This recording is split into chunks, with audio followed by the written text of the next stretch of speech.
the Locked On Podcast Network, your team every day. You are Locked On Buckeyes, your daily podcast on the Ohio State Buckeyes.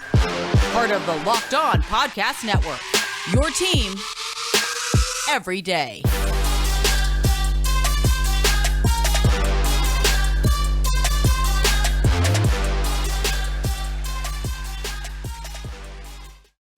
What is up, Buckeye fans? Welcome back to another episode of Locked On Buckeyes for the Locked On Podcast Network. I'm your host, Jay Stevens, also the host of the Jay Stevens Podcast. And today's episode is brought to you by StatHero, the first ever daily fantasy sportsbook that gives a player the advantage. Go to stathero.com/lockedon for 300% back on your first play.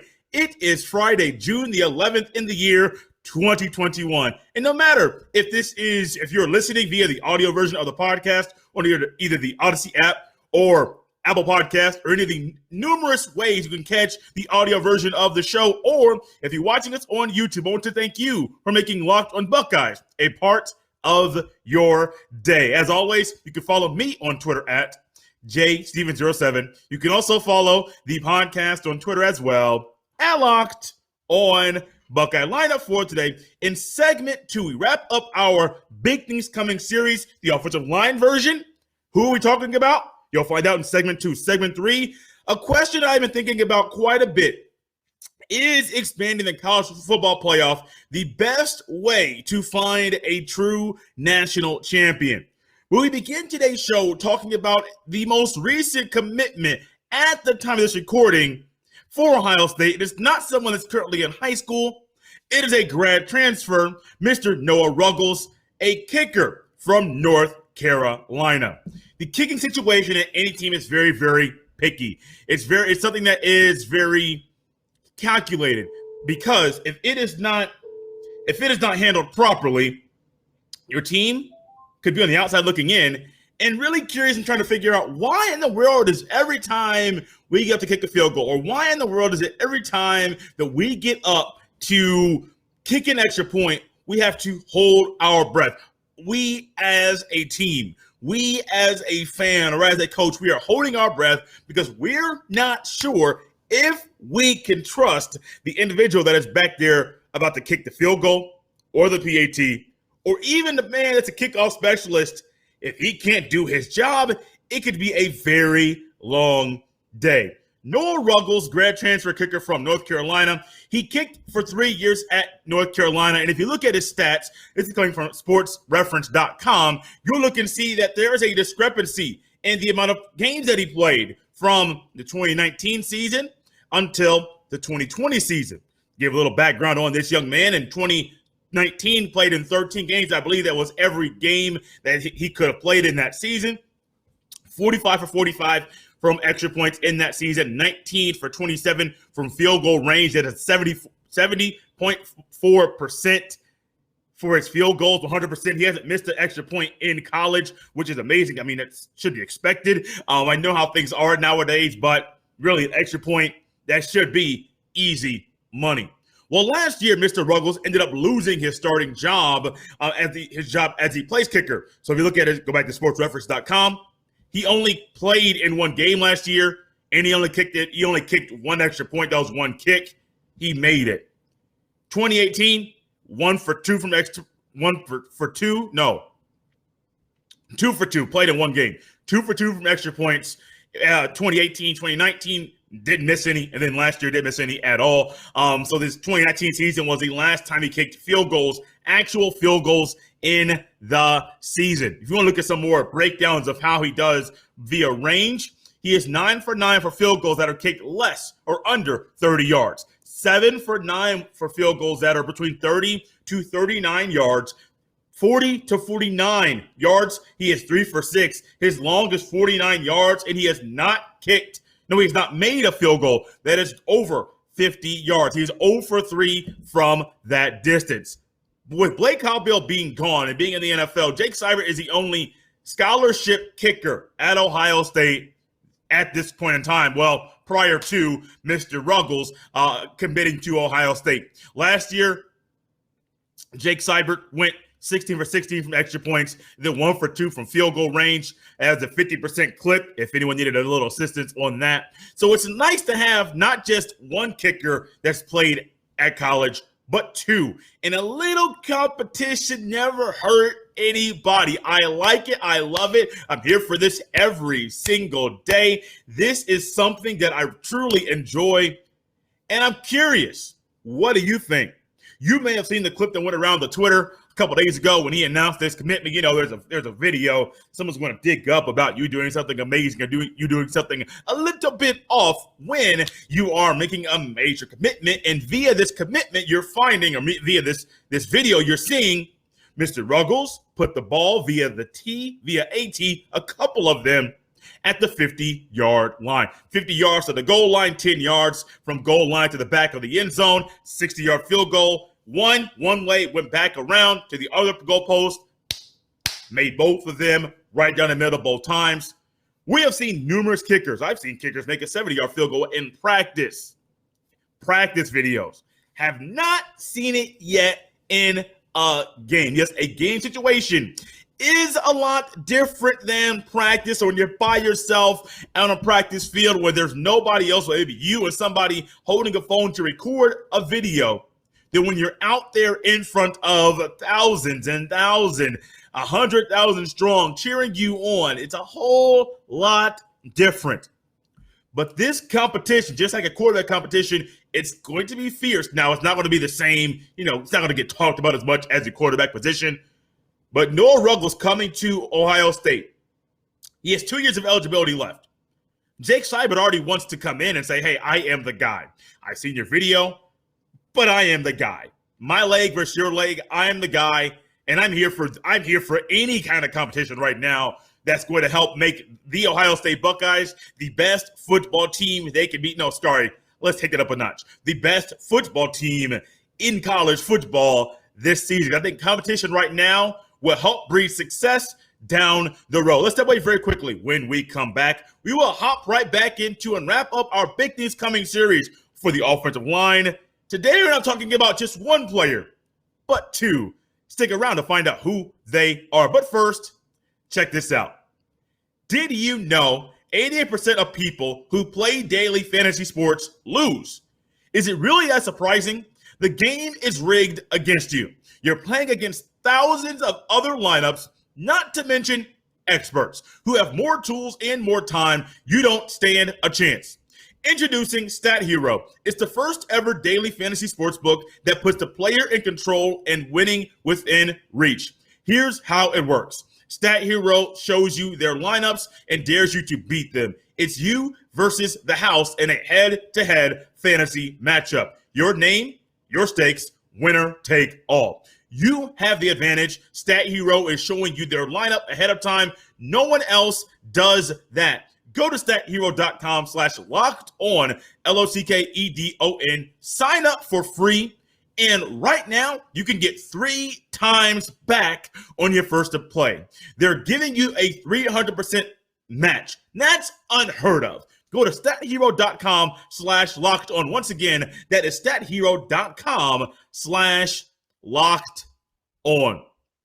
Did you know that Built Bar has 9 delicious flavors, plus the occasional limited time flavor as well? Some of their flavors are coconut, then also coconut almond, then cherry, then raspberry, and mint brownie, and peanut butter brownie, and double chocolate, and even salted caramel. So there's something for everyone.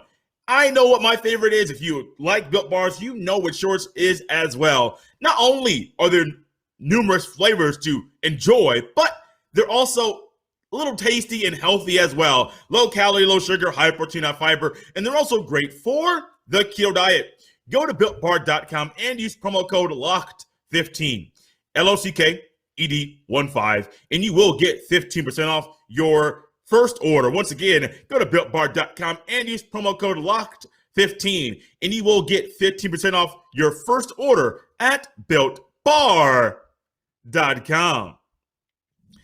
If this is your first time listening or watching Locked On Buckeyes, I want to say welcome. Or if it's your first time and a long time watching or listening to the podcast, I want to say welcome back. As many of you know, I want to reiterate something very, very important. The podcast is 3 days a week until further notice, with the occasional bonus episode as Jay sees fits. If you're the audio, Odyssey app, Apple Podcast, Google Podcast, I thank you. If you are on YouTube, youtube.com/LockedOnBuckeyes, or go to your app or your app on your phone, your app on your television, your app on your iPad or tablet, whatever it is, search Locked On Buckeyes, hit that subscribe button, hit that follow or subscribe button on the audio apps as well, so you don't miss a beat. Wednesday, we hit on Paris Johnson Jr. and why we can't expect big things coming from him this season. Today is the tackles. Thayer Munford on the left, Nicholas Petite-Frere on the right. Some of you that are watching right now, you may be saying, Jay, you said Munford on the left. That looks like my right. You said Petite-Frere on the right. That looks like my left. Well, it's just the way that I'm looking. I'm using my left hand here, my right hand here, and you can see exactly why. Left hand Munford looks like it's going right. Right hand for Petite-Frere going right, my right, your left. You can see why. Just the way that the camera is working. It happens all the time. You have seen, and I've seen all off season, all summer. I have seen different individuals and different companies that have put different stats out. Munford this, Petite-Frere this. These guys together, oh my goodness, they're amazing. These two together, these tackles, this is unheard of. This percentage of how well the pass blocking was. And I think with Petite-Frere, the pass blocking was a lot better than the run blocking last year. And that's one area that he can improve. But both of these two together, there's two aspects I want to hit on today when talking about how good these two and what we can expect from these two individuals. Well, there's three. Now, the third one's very, very light. We'll hit that at the very end of the segment. Number one, with a new quarterback coming in, you want to make sure there's some solid pieces. There's somebody that this quarterback can trust in front of him. Not just the center or the guard, but a couple, 2 or 3 pieces on the O-line that the quarterback can say, hey, is my blind side corrected? Fine. Yeah, it is. If I roll out to the other side, not the blind side, but I roll out going to the right, as this is a right-handed quarterback, is my front side protected? Absolutely. Is the center a guard or a guard, left guard, center, right guard? Is there someone right there that I can trust, that I know that I can get very, very comfortable with? Yes. But with these two guys, and you know you're going to deal with guys named Kayvon Thibodeau and other guys throughout the year. Kayvon Thibodeau, potential first-round draft pick out of Oregon that the Buckeyes will see week 2. Hopefully, fans will be able to be there. Hopefully, the shoe is full. When Ohio State's facing these guys, if you're an opposing defensive coordinator, you're going to want to scheme and schematically find a way to combat the weakness or to go at and expose the weakness at a tackle at Ohio State. One of the luxuries that Ohio State has this year is who's the weakness? I mean, yeah, Munford's a left tackle. You would say left tackle is the guy. Munford had a better year last year. But what's to say that Petite-Frere, with how well he was and how he excelled at the pass blocking, his run blocking, which I'm not saying it was atrocious, but the run blocking, let's not say that it's going to be horrible either. Remember, he's playing next to a guy in Paris Johnson Jr. that got quite a bit of run last year in unexpected duty, but quite a bit of run. Filling in for Wyatt Davis. I think one game he had to fill in for Matt Jones against, it was either Clemson or Alabama. He got a lot of run. Paris Johnson Jr. at both left guard, right guard. So, with Petite-Frere being on the right and Paris Johnson Jr. being on the right, filling in for or taking over for Wyatt Davis, you have to expect that Petite-Frere is going to be A-okay and be fine and be very, very comfortable. Munford out there on an island, he's still going to be on an island on the other side. Whoever is right next to him, if it's Matt Jones, you've already played with him a little bit as well. These are things that I think last year it was really uneasy. I'm just saying for myself as well. You really just didn't understand or didn't know what to expect when you say somebody is missing due to COVID or due to an injury and the replacement didn't get much practice time. You don't know what's going to happen, what to expect. You don't. It's unfortunate. You have no idea. And that's part of the reason why I think Petite-Frere and Munford will be amazing. The full off season, I think physically they'll be a whole lot better than expected. And think about this. I'm going to close out. I'm going to get a little bit longer than I expected with this next thought, but I think it deserves it. In the offseason, we have heard Ohio State, I think I talked about it earlier. Ohio State, my over-under for first-round draft picks for the Buckeyes in next year's draft is 3.5. But over under 3.5, I'm going with the over. Some may say, Jay, you're crazy. Hear me out. I think one of the tackles, Munford or Petite-Frere, probably Munford because he's playing left side, will be a first-round draft pick. That's one. Sevyn Banks, that's two. I do think you're going to get Wilson and Olave that are first-round draft picks. That is four. Now, I think earlier in the year that order may have been different, but I do think Banks, Munford, and then Wilson and Olave. You could also honestly get Petite-Frere depending on what the teams see and if they think there's going to be a switch from right side to left side in the National Football League. It could be more than four, but I do think it's realistic that Munford, first-round draft pick, Petite-Frere, possible first-round draft pick. Because if those two guys had some type of success that they had last season, the very success that Buckeye fans grew to love, grew to enjoy, grew to really, really love and figure out and really see, no matter if it's left side or right side, the imposing physical nature, the strength, the agility, the agileness, the ability to slide, communicate, slide, be able to adjust on the fly, the pre-snap, read, post-snap verification that I mentioned a lot with quarterbacks, that goes for offensive linemen as well. Munford, Nicholas Petite-Frere.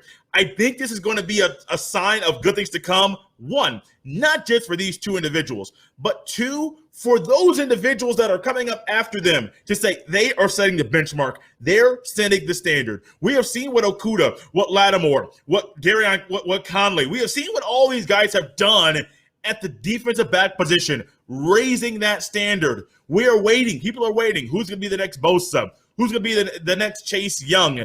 Is it going to be Jack Sawyer? Is this the year we see the best of Zach Harrison? We're waiting for all of these things. And I do think Munford and Petite-Frere can set a great standard, raise the bar just a tad to make sure that these guys, to make sure that those coming after them can say, look, Ohio State's offensive linemen don't get talked about as much. There's already a bar that's pretty high. We're raising that thing, and we want you to keep it. No, not keep it right where we said it. Make it go a little bit higher. Guys, step away very quickly. Let's talk about expansion. Is this new format, a possible new format, the best way to find a national championship or best national champion? We'll talk about that when we come back. My goodness. But first, check this out. BetOnline is the fastest and easiest way to bet on all your sports action. Baseball season is in full swing. You can track all the action at BetOnline. Get all the latest news, odds, and info for all your sporting needs, including MLB, NBA, NHL, and all your UFC/MMA action. Before the next pitch, head over to betonline.ag on your laptop or mobile device and check out all the great sporting news, sign-up bonuses, and contest information. Don't sit on the sidelines anymore, as this is your chance to get into the game as teams prep for their runs to the playoffs. Head to betonline.ag on your laptop or mobile device to sign up today, and when you do, make sure you use promo code LOCKEDON, LOCKEDON, and receive your 50% welcome bonus on your first deposit. BetOnline, your online sports book experts. And as we roll on and wrap up today's episode of Locked On Buckeyes, part of the Locked On Podcast Network, your team every single day. The thought of expansion has been around for a very, very long time, even dating back to the final years of the BCS period and era, which I firmly think was a better era for college football than what we have seen recently with the playoff. And no, I do not think it's because of the playoff. I do think that there were other things that the BCS provided that this system cannot provide. But is possibly going to a 12-team playoff, or I'm just going to go randomly, the 8 or the 10, the 6, the 16, the 24. Hopefully they don't go to 64 and get over almost half of the college football Division I FBS level teams in the tournament. Please. I'm not trying to beg, but let's make it make sense. So is this new system, a possible new system, the best way to find a national champion? And yes, it's going to be very opinionated. Yes, there might be a rant or two coming in, but I think you will understand. I'm a person that when it comes to trying to find a true national champion in any sport, NBA, we're in the NBA playoffs right now. Major League Baseball, the playoffs will be coming later on in the fall. NHL playoffs are right now. NFL playoffs just expanded, added a 7th team to each league, each conference. Also added a 17th game, 18th game is right around the corner. Money talks. When I'm a person that when it comes to trying to find the right formula to find the best way to find a true champion, I do not believe that half the teams in said league or in these leagues deserve to be in the running postseason to be a true champion, to be a champion in that league. Think about this. In the NBA, there are 30 teams. Over half of them get a chance to be in the playoffs, 8 from each league. When the NBA was talking about there would possibly be removing the conferences for the postseason, and they would go to the best 16 teams in the league would be in the playoffs, that still over half the teams in that league would be in the postseason. Let's think about the NFL. 32 teams. Old way was 16. Now it's 14 teams get into the postseason. I still think the 7 made some decent matchups in the first round. But I still think the 6 was the better matchup. You get 2 first-round buys. You get 4 automatics by the division winners and 2, the next 2 in your league. I mean, it's not by at large, just the next 2. You get the 2 wild card spots. I mean, you're an exclusive group. I think the NBA is more inclusion. I think the NFL is more exclusive. I think Major League Baseball is way more exclusive, and I think that's a phenomenal model. I like Major League Baseball. I like the NFL, the NBA. I get it. I've been around my whole entire life. The NBA keeps expanding things for money. I mean, when they went away from the best of 5 to the best of 7, I think that was stupid, very idiotic. I know money talks, like I said earlier, but I think that's very, very stupid. And I think the product in the first round is not as good as it used to be. The excitement, not there like it was in those best of 5.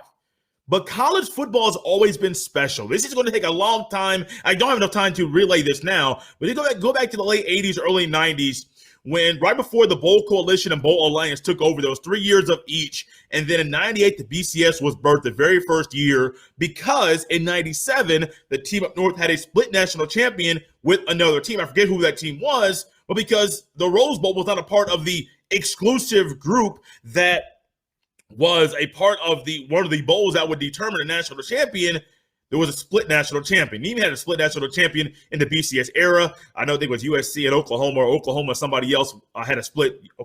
LSU maybe had a split one year because there was still no true national champion. Had a national championship game, but you could still have a different champion via the AP poll and the coaches poll. When the playoff first came around, I was a little hesitant. Still think the BCS era with the playoff would be a whole lot better than this non-criteria mess we have going on right now. But I think expanding, providing a more level of inclusion, then a level of exclusiveness for those that have the chance to be in the national championship or be in the running to be a playoff team, I think that is a problem. If you go 12, is that the end game? We're going to have maybe sometime next week, going to do a little bit about what is the end game for X, Y, and Z. This is going to be one of them. What is the end game? I can't go too deep into it now, but is this going to be the end of it? Will we see that it goes to 8? Will it go to 6? I think 6 a whole lot better formula than 12 to find a true TRUE national champion. It's unfortunate, highly unfortunate, that this is the case. Highly unfortunate that this is the way that things are going, that we still don't have the committee saying we're going to have a clear-cut criteria for who's going to be a national championship, be in the running for the playoff. We're just going to wing it and then go as we go by the seat of our pants. Not really offended that at all. But I think the expansion now, I don't think expanding it to a 12-team is a best way to get a true national champion. I think it's more inclusion versus the exclusiveness of the group of people. Yes, 12 on a group of 130 plus, that is very exclusive. But amongst those that are the elite of the elite, there aren't 12 elite teams that college football every single year. There are 12 teams that are in the run that should be in the running for a national championship every single year. I'm also not a fan of the NCAA having 68 field of 68 to find their champion. And they have over 300 teams at D1 that could be in the running that can make that field every single year.